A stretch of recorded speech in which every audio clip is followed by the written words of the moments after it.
Today, I'm going to show you exactly how I structure my Shopify product images, the same way I do it on my online stores to make consistent sales. Most people just upload one or two pictures of their product and expect customers to actually convert. But if your product image isn't visually doing the selling, then you're leaving money on the table. So here's how I build out my images step by step, and you're more than welcome to use the same strategy I use. As you can see on the image on the screen, the first image is always the main product. This needs to be clean, high quality, and clearly show what the customer is buying. If the product comes with any accessories, include them in the shot. This increases the perceived value of the image straight away. Then I add offer bundle images, especially if I'm running a deal or a multi-product offer. If someone's getting 3 items instead of 1, show all 3. Let people see the value. That's what makes bundles feel irresistible. Next, I'll add a benefit-driven image.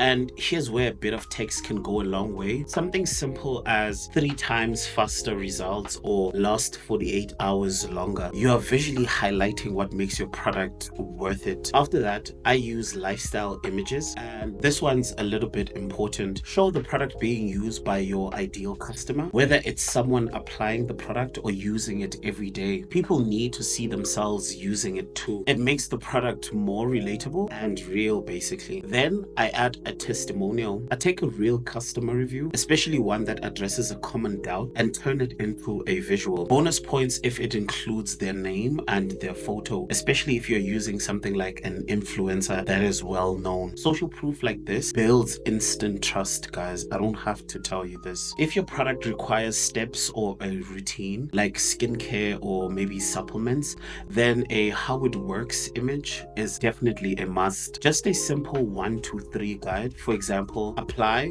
rub in, done. Make it easy. When people know what to expect, they feel more confident in actually purchasing. I also like to include an ingredients or a specifications image, especially if anything health, beauty, or technical. Show the label, the nutrients facts, or important details. It tells your customers you've got nothing to actually hide. And lastly, I always end with a social proof collage. This could be before and after results, transformation photos, or a user-generated content from your community, basically. Even just a few happy customer photos side by side builds massive credibility. That's basically it. These are the exact types of images I use across all of my stores. And when you do this way, your product images stop being just a gallery and becomes a full-on sales machine for you and your business. Now go apply this, because these are the small details that separates an amateur store from a store that actually makes money. Cheers, guys.